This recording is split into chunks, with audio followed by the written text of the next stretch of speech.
મનુષ્ય જીવનનો અંતિમ ધ્યેય તો કાયમ માટે સંસારનું બંધન તૂટે એ છે. આ સંસારનું બંધન આત્મજ્ઞાનથી જ તૂટે છે તેમ છે, પણ જ્યાં સુધી આત્મજ્ઞાન પ્રાપ્ત નથી થતું ત્યાં સુધી મનુષ્યએ પરોપકાર ધ્યેય રાખવો. પરોપકાર એટલે આપણા મન, વચન, કાયા એટલે આપણા વિચારો, વાણી અને આપણું વર્તન પારકા માટે વાપરવા. જેમ કે એક આંબાનું ઝાડ હોય તો તે પોતાની કેટલી કેરીઓ ખાઈ જાય છે? એક પણ નહીં. ઉલટું આંબાની કેરીઓ, તેના પાંદડા, લાકડું, તેનો છાંયો એ બધું જ પારકા માટે વપરાય છે. પરિણામે તે ઉર્ધ્વ ગતિ પામ્યા કરે છે. લીમડો ભલે કડવો હોય પણ છતાં લોકો તેને વાવે છે, કારણ કે ઠંડક આપે છે. તેનો કડવો રસ ઔષધિ તરીકે હિતકારક છે. પણ આ બધાના બદલામાં કોઈ ઝાડ આપણી પાસેથી પૈસા કે બીજી ચીજ માંગતું નથી. એ તો તડકો બધું વેઠીને એના ફળ પકવીને તૈયાર કરી આપણને આપે છે. એને પોતાના ફળ વાપરવાની કે ખાવાની કંઈ જ પડી નથી.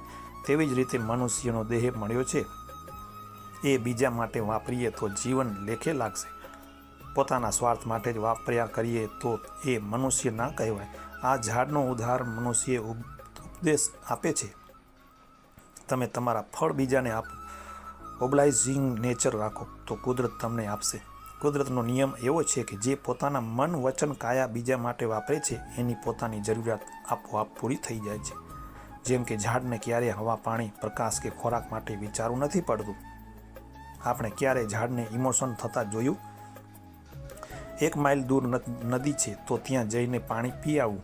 ના, ઝાડ તો જ્યાં ઊભું હોય ત્યાં એને બધું મળ્યા કરે છે.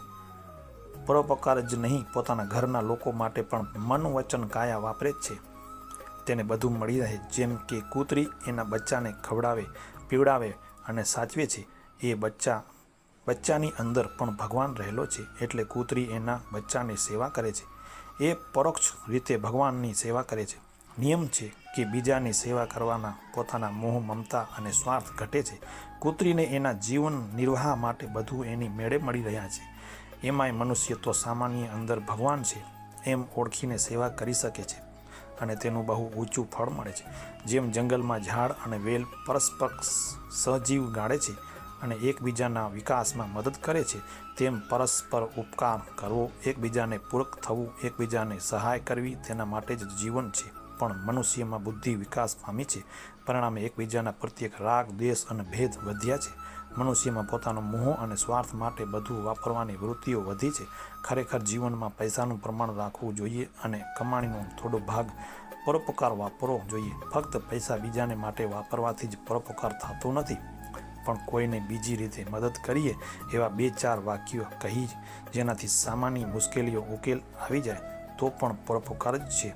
પરમ પૂજ્ય દાદા ભગવાન કહે છે કે પ્રમાણિકતાને પરસ્પર ઓબ્લાઇઝિંગ નેચર, બસ આટલાની જ જરૂર છે. પરસ્પર ઉપકાર કરવાનો આટલો જ મનુષ્યનો લહાવો છે. આ જગતમાં 2 પ્રકારના ચિંતા માટે, એક જ્ઞાની પુરુષ ને બીજા પરોપકારી.